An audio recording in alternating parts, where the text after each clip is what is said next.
Good evening dear student, চলে এসেছি আজকে আবার একটা নতুন ভিডিও নিয়ে। আজকের ভিডিওটা হচ্ছে খুবই ইম্পর্টেন্ট।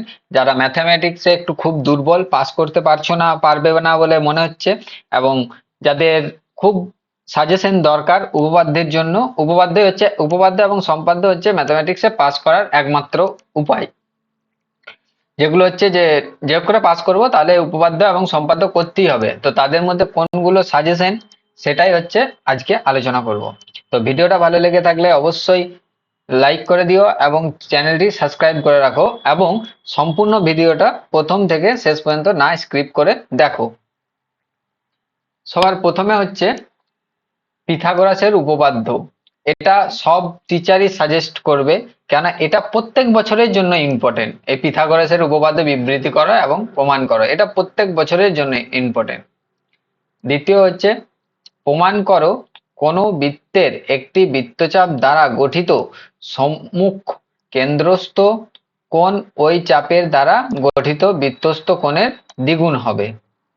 এই দুটো উপপাদ্য খুবই ইম্পর্টেন্ট, এবং তাছাড়া আরো কতগুলো রয়েছে যেগুলো ইম্পর্টেন্ট।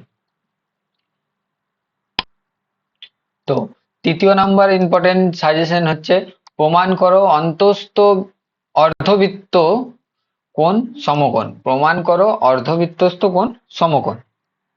এবং 4 নম্বর হচ্ছে প্রমাণ করো বৃত্তস্থ চতুর্ভুজের বিপরীত কোণগুলি পরস্পর সম্পূরক।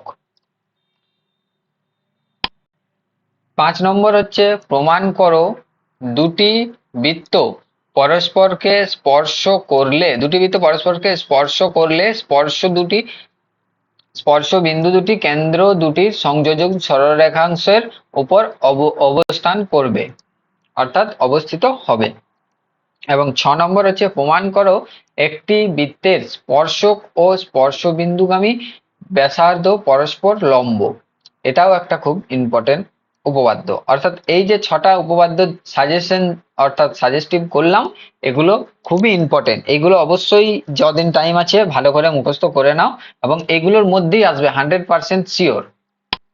তো ভিডিওটা ভালো লেগে থাকলে অবশ্যই লাইক করে দিও, এবং পাশে থাকা বেল আইকনটি প্রেস করে দিও, এবং তোমাদের বন্ধু বান্ধব যারা মাধ্যমিক পরীক্ষা দেবে তাদেরকে অবশ্যই শেয়ার করে দিও। Thanks for watching.